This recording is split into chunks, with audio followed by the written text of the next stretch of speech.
Good morning, everyone. It is hot, it is humid, and I'm in the middle of the woods, so the bugs are just terrible. So I'm covered with bug spray, but if I'm swatting, just excuse that, would you?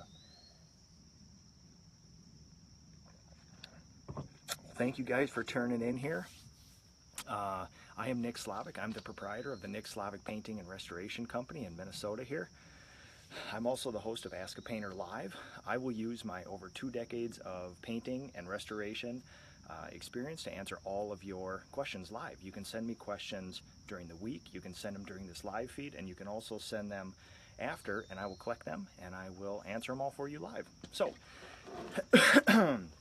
this week's topic is going to be new construction finishes. Yesterday we just wrapped up a beautiful country estate.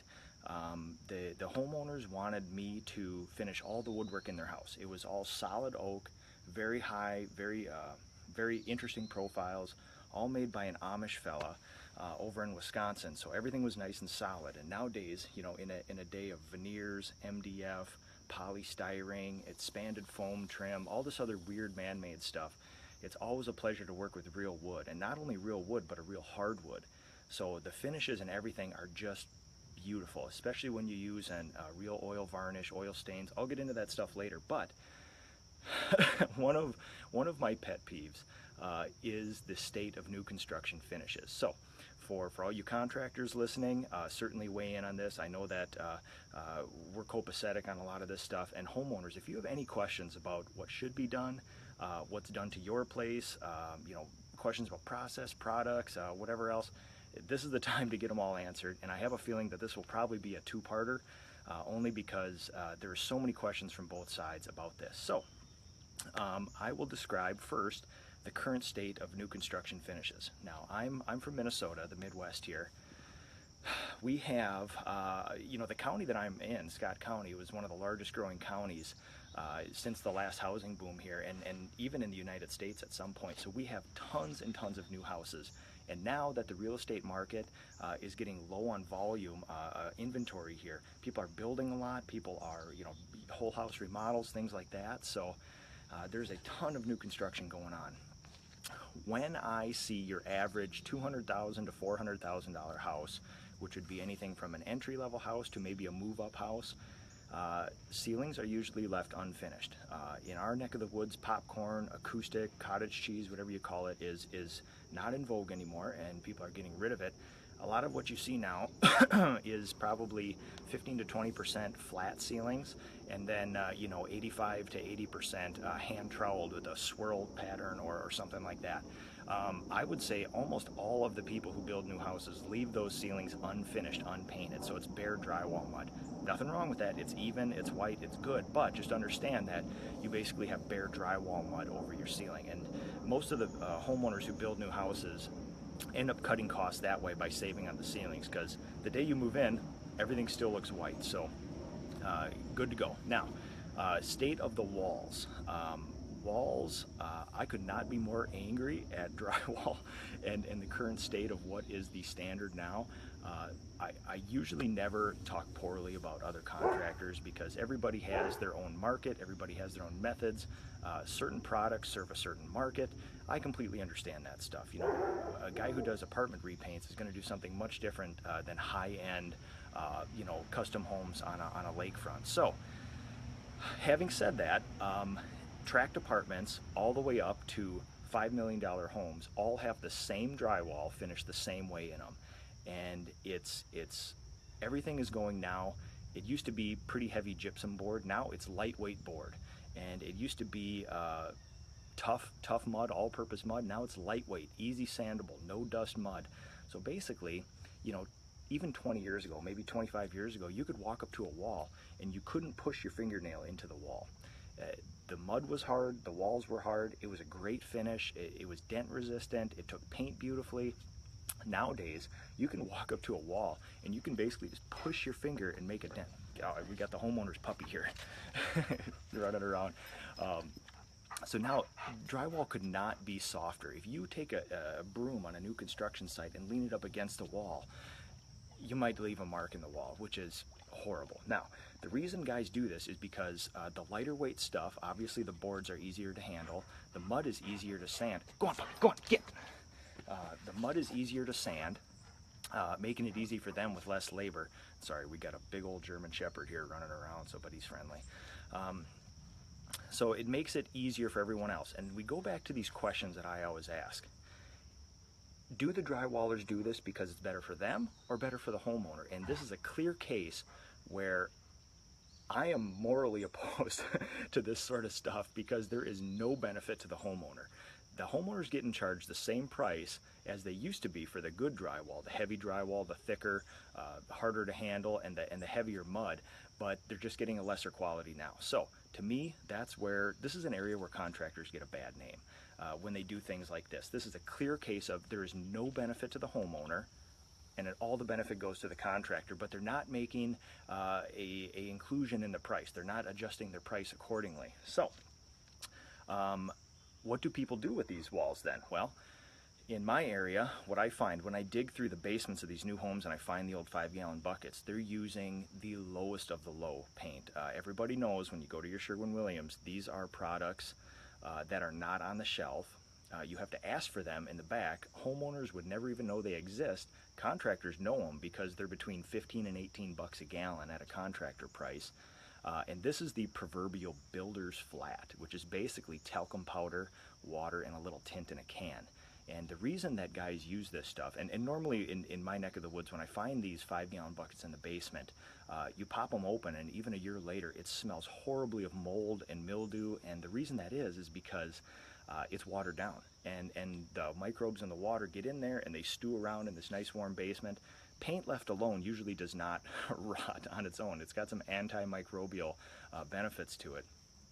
But when you water it down, you're introducing whatever's in the water system in there, and even within 6 months to a year, you get that mold smell, and it's super loose. You can dip your finger in there and it runs off, and you can even see it's very translucent paint. So what guys are doing in my neck of the woods is probably spraying on 2 coats of this very, very watered down paint. And the reason they do this is because it's ultra flat, it covers well, especially flat over bare drywall. And the day that the new homeowners move into that house, that super flat paint hides all the flaws in the wall. So you have this very lightweight drywall, a whole bunch of dents and dings in it, sanding marks all over the place, bumps, ripples. It's a nightmare. So you put this ultra flat paint on, and in the right light, everything looks perfect. When I come around 5 to 10 years later to put on the good stuff, a good eggshell or a satin of a super high quality paint, then you start noticing all this stuff. There's tons of nail pops, there's tons of ripples, there's sanding marks all over the place, there's a bunch of original dents and dings, and I always walk my homeowners through this before we start painting to show them that, you know, this is what you might expect in here. And I can even show them parts in the wall where we can shine a light down it and you can start seeing some, you know, tape coming loose and things like that. The worst offenders of this area are stairwells. When you have a large foyer stairwell and there's some natural light raking across a large wall, and in the styles of the homes that are newly built around here, you can sort of stand in the upper hallway or the stairs and you can be at eye level with that wall, and that natural light rakes across it. And with that builder's paint, a lot of times it'll hide the flaws. As soon as you put a really nice paint on there, you start seeing a little bit of this in the wall. So again, I don't want to say that all new homes are shoddy construction, but the state of drywall is not what it was even 10 to 15 years ago. And it's something that I contend with all the time, because even on a new construction site, I sometimes spend a whole day just touching up sanding marks, dents and dings from guys. You know, there's, I always laugh and I take a picture of this every time I see it. 2 construction sites ago, there was, there's the proverbial Mountain Dew cup sitting on some fresh woodwork that I just did, or a nice windowsill where the contractors all leave for lunch. They come back and they got that huge, you know, 46-ounce big gulp there of the paper thing, and it's a hot day like this. They'll set it on one of my brand new varnished windowsills, water just beautifully beating off the side of it like it's a commercial, pooling up. Or they'll set it on a brand new cabinet that just got installed, and it's the proverbial Mountain Dew cup. So contractors aren't doing themselves any favor doing that either. So that's basically the walls, usually sprayed 2 coats of a super flat paint, sometimes back rolled, sometimes not, usually one color. With new construction, they want to save on cost, so they end up doing one color. Woodwork. Woodwork is another huge pet peeve of mine, and what is going on right now is another one of those, maybe not clear cut as the drywallers going to this lightweight stuff. When woodwork is finished in a new house, it either comes pre-finished from the factory, which is normally a baked on coating, some form of a lacquer or another coating like that. But every shop, every cabinet shop, every other painter that finishes on site, I know uses lacquer. And when I query my paint reps again, they all say that nitrocellulose is mostly used on all that stuff. And there's usually three levels of lacquers. And I should maybe explain this quick. I use oil varnish. Oil varnish has been used for hundreds and hundreds of years, tried and true. I use it because it's a beautiful finish.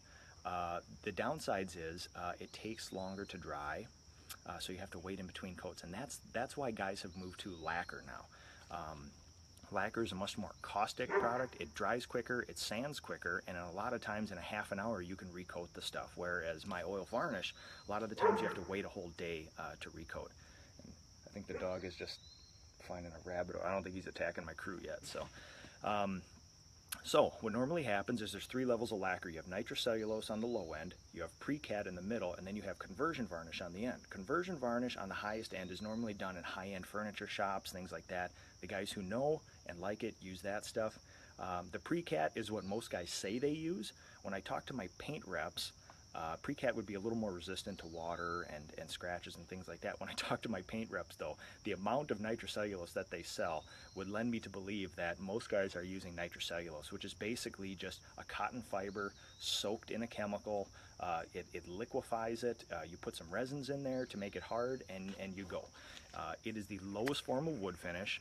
You can scrape it off with your fingernail, and the second water touches it, because lacquer has long strands of fibers like this, and when you lay them down, they lay on top of each other, and they don't cross-link, they just sort of lay like this. As soon as water migrates in between them like this, there's little gaps and holes, the water is then trapped underneath, and that's where you find the milky or watery or the white ring, the proverbial white ring on a tabletop. That's lacquer, that's moisture trapped underneath actually. With oil varnish, they're tiny little molecules, and when they lay down, they chemically cross-link. The balls find their own level, the little molecules find their own level, they cross-link, and they make a waterproof finish. So, I use oil varnish because in the 100 to 150 year life of a house, it only takes me about another day or two of drying time in order to do the woodwork. And in my mind, 2 extra days of waiting, and it's normally not even labor, just the waiting for the stuff to dry, is worth it for 150 years of finish.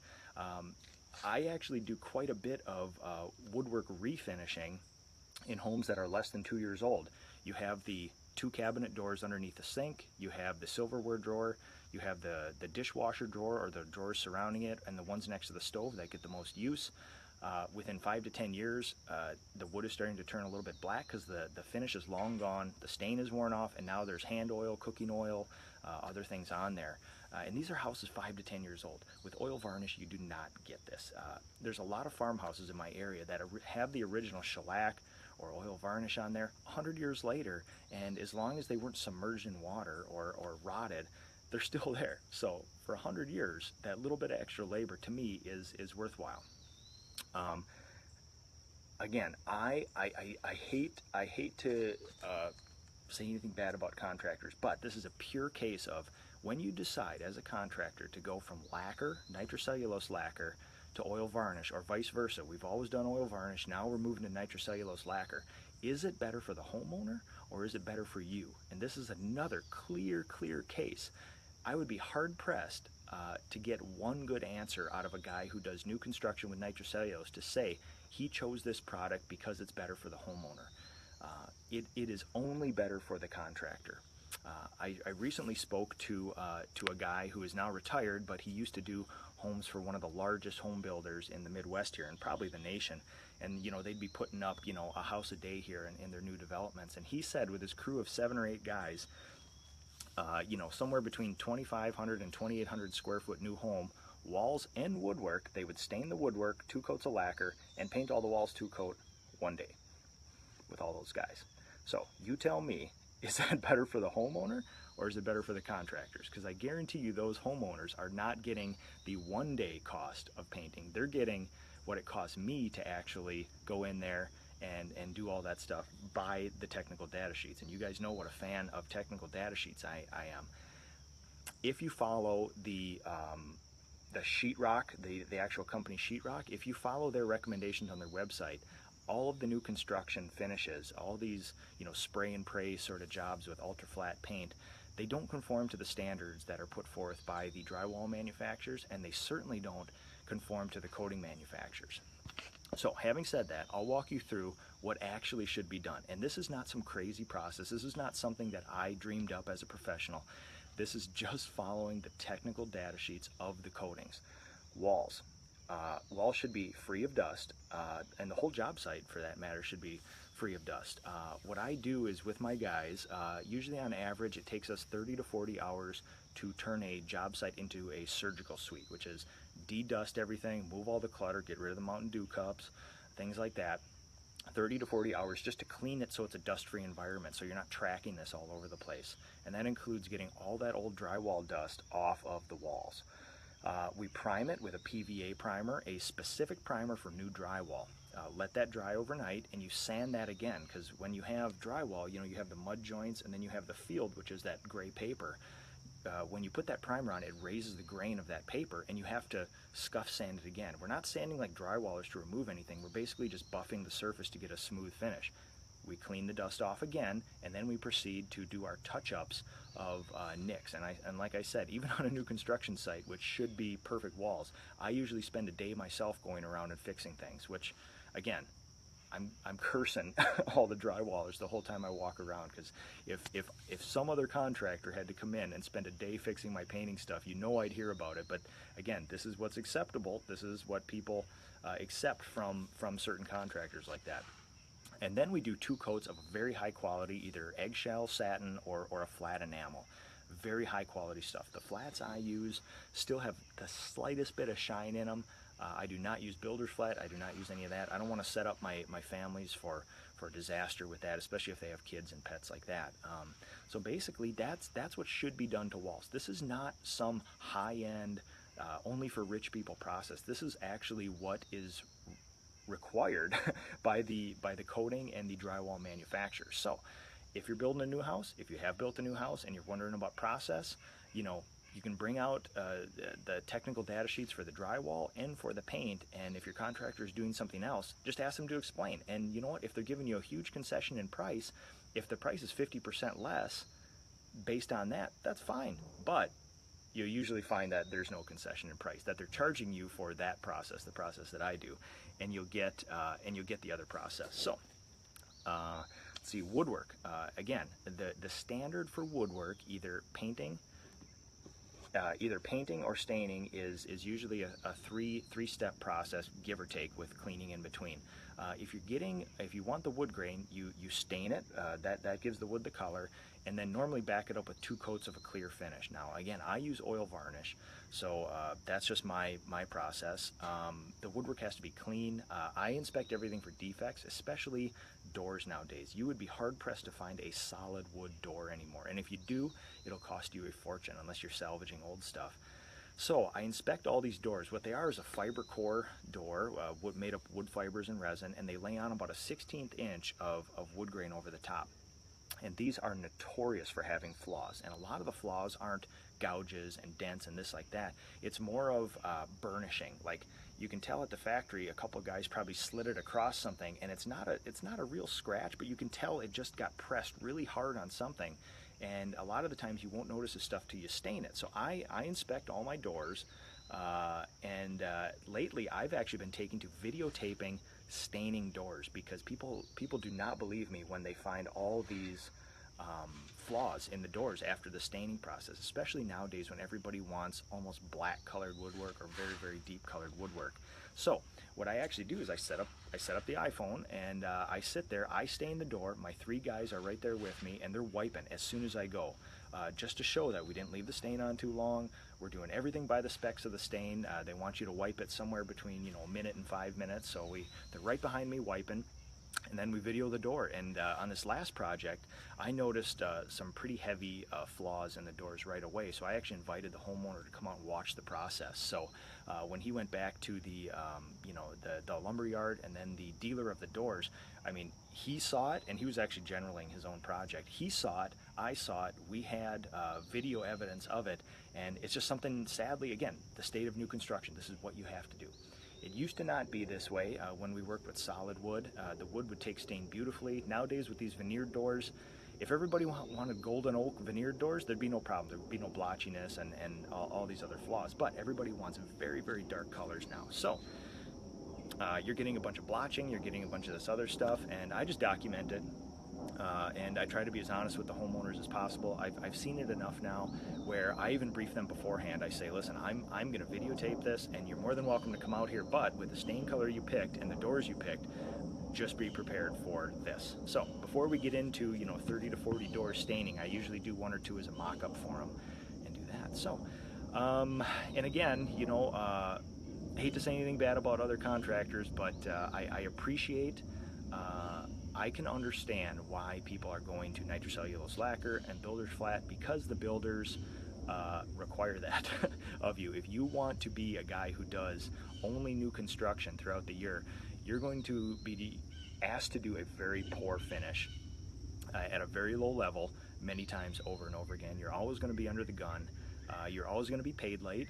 With new construction, I'm usually one of the last guys on the job site, so by that time a lot of the funds have been already paid out, and if there's any overages, it usually bumps up against when I start turning in my invoices. So you usually have to, between 30 to 60 days, sometimes 90 days out, especially when you're working with title companies, it takes a while to get paid. So listen, I don't want to, I understand if you're one of those contractors who do that. I understand the world you're living in. But you can also choose to do something different, where instead of doing 20 of these new homes a year, I'll only do 2 or 3, and I'll just say, if you don't want to do this process, I completely understand, but it's just a different product. It's something else. And normally the people who build houses, who have built 1 or 2 before, they usually end up finding a guy like me, because they've had this finish and they've had the woodwork around the windows fail and the cabinet finish fail and things like that. So if you guys have any questions about the new construction process, anything like that, let me know. I'm going to scroll back the feed now, check my notes here. Flooring as well, I guess I maybe should touch on that too. Almost everything is going to pre-finish now, which is okay, and again, it speeds up the process, and these finishes are actually baked on in the factories. I think there's a magnesium or aluminum base to some of them, and they're actually pretty good. But the downside of the pre-finished stuff is a lot of the times the pre-finished flooring has the beveled edges because they can't lay it flat. You're going to see little grooves like that. So as long as you don't mind that, it should be okay. But I've actually seen those pre-finished floors wear really well. Almost all the flooring guys now are going to water-based wood finishes, which again, ask yourself the question, are water-based wood finishes better for the homeowner or better for the contractor? And this is another clear case of, you'd be hard-pressed to look me in the eye honestly and say that polyurethane or oil or clear epoxies and things like that are not as good as a water-based finish. I have taken a strong stance against any water-based finish on any type of wood, minus, painting exteriors of houses like this. I have not seen any proof that those last longer, look better, or do anything better for woodwork. So until that comes along, until there's a water-based varnish that gives it that beautiful depth and amber and lasts 100 years, I am morally opposed to using stuff like that. So, but a lot of the flooring guys are going to that. But I still, there's a couple guys around the area here who are in really high demand who still use the oil and still use, the polyurethanes and things like that. And people know the difference. And when I'm asked to do a custom floor or finish it by hand, that's normally... You should make more noise. I slept, I didn't even wake up. Good morning. Hey, I'm doing a live feed real quick here. Oh, I'm sorry. No, 15 minutes I'll be done, and we'll go over some color here too. Okay. So sorry about that, Ron. Okay, so with floors, when I'm asked to do a custom floor, I'll do it either by hand, but I'll use a polyurethane or an oil here. Yeah, other than that, that's about it as far as my notes here. I'll scroll back up and see if anybody's got any specific questions.